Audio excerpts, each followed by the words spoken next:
作为现代文明的矛盾之一，人类以损害自然为代价换取的高速发展和逐渐崛起的新价值观之间的碰撞，比如要不要发展核工业，要不要减排，这些都是很现实，但似乎又离我们比较远的事情。我们好像习惯性的接受这是一个宏观层面上的问题，由国家出面在谈判桌上吵来吵去，最后弄出一个发展纲要，然后任务分下去，工业、农业、制造业大家都省着点儿，科学界多搞一些新能源、新材料，还能怎么样？大家还是要吃饭，要越过越好嘛。这也是当代艺术家最关心的议题之一。就像 Thomas Truth 说的，一旦一扇门被打开，就很难再关上它。作为杜塞尔多夫学派的代表人物，可以说老先生很好地继承了那种冷眼旁观的表达方式。这得益于贝谢夫妇的教导，当然也倚仗着大画幅相机的特质和他超强的构图能力。如果你看过他的博物馆和天堂2个系列的作品，大概就知道我在说什么了。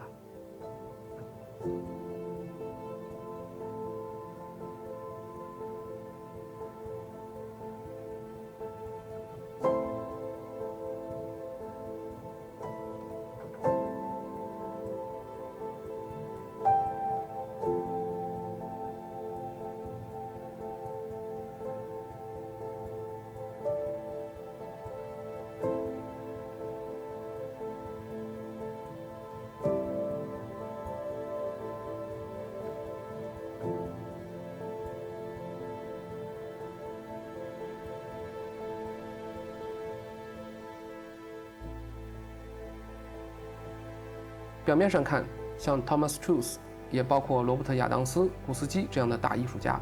他们的作品看起来都透着一股子冷漠的气质。实际上，真的很冷吗？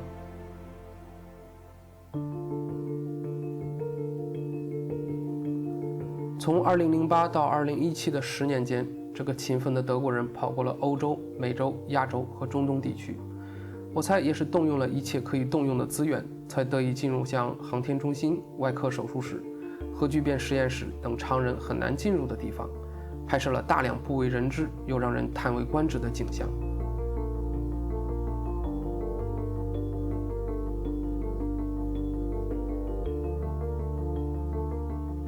这是韩国巨济岛的钻井平台船厂，巨大的金属设备像一只笨重的猛兽被铁链拴住。造就它的正是渺小的人类，但我们真的可以完全掌控这种力量吗？还有这张拍摄于加州迪士尼乐园，这是唯一由沃尔特·迪士尼本人监督建设的公园，可以说是一个人将幻想实体化的极具野心的成果。在这里，人工和自然的边界变得模糊，而这正是斯楚斯想要展现的。当我们面对这些巨大、精密又复杂的设施，难免会生出一种敬畏感，为人类的智慧和力量所折服，可能还会生出一股改天换地的豪情。但是且慢，如果你同时意识到这些也是人类野心的产物，你会不会还感受到一丝威胁，甚至恐惧？虽然这些作品看起来严谨、克制、不动声色，但是兴奋和焦虑这种矛盾的感受始终隐藏在作品波澜不惊的海面之下。在这个系列中，斯楚斯还特别拍摄了一些政治争议地区的景观，比如拉马拉和戈兰高地。这些地区以深厚的历史和似乎永不停歇的冲突被世人所知，跟前面的那种充满科技感的图像相比，简直就是2个世界。一个是被金钱和物质需求驱动着高速推进，另一个却好像迷失在时间里。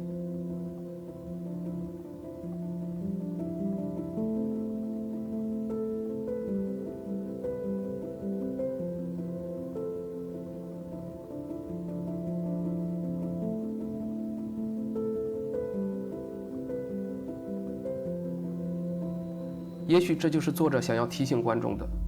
即便这一边人类达到了创新的巅峰，在另一边却也可能跌落到黑暗和毁灭。因此我们需要不断审视我们的发展或者我们野心的这些产物，不管是有形的工具或设施，还是无形的，比如宗教、政治，这些都是我们人类创造的，但反过来它们又会影响和塑造我们，甚至反噬我们。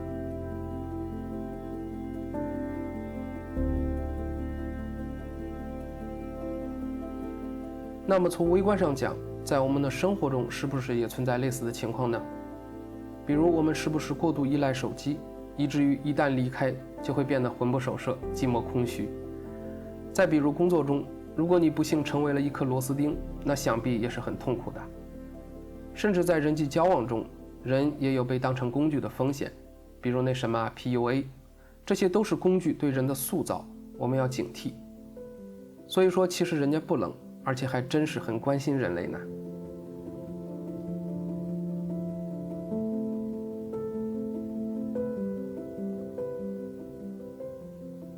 人类一度坚信对于自然已经具有支配性的力量，但事实证明自然并不这么想，一个病毒就把我们搞成这样。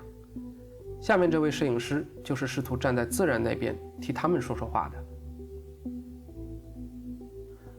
熔岩管、潮汐、河流、凝灰岩，偶尔出现的植物完全没有人烟，观众可以走近一步，投身到这些凹凸、裂隙、泡沫和阴影中，也可以退后一步，顺着那些波澜不惊的脉络抵达时间的深处。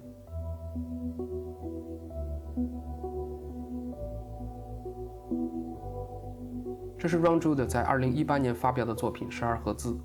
这个标题来源于人类听觉感知的最低频率。12赫兹的项目起始于作者所在的俄勒冈州，这里有火山、峡谷、贫瘠的平原，还有崎岖的海岸线。之后项目又扩展到了加州、新墨西哥、夏威夷还有冰岛等地。当然，这不是一个地质勘测项目。Jude 是个不折不扣的艺术家，他目前是在俄勒冈大学教授摄影。其实他过去的作品并不是这个调调，大部分是那种充满了回忆感、温和的，而且精致可控的。Jude 在一些访谈中也袒露了他的这个变化。由于父亲的去世，还有那个疯子总统的上台，让他的心态发生了很大的变化，人也比较消沉，甚至一度对创作失去了信心。后来他搬家到了俄勒冈州，独特的地理环境让他有了新的方向。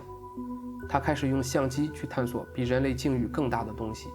那些存在于我们的感知之外，并且以一种亘古绵延的姿态存在的巨大的东西。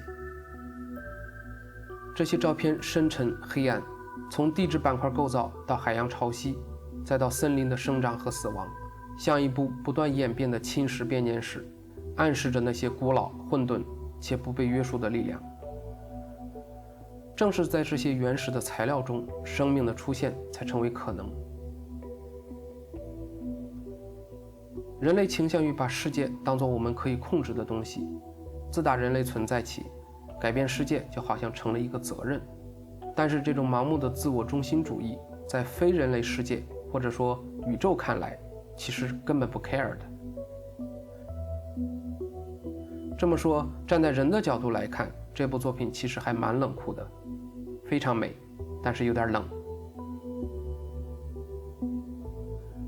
虽然照片并不试图告诉我们做错了什么，或者我们应该怎么做，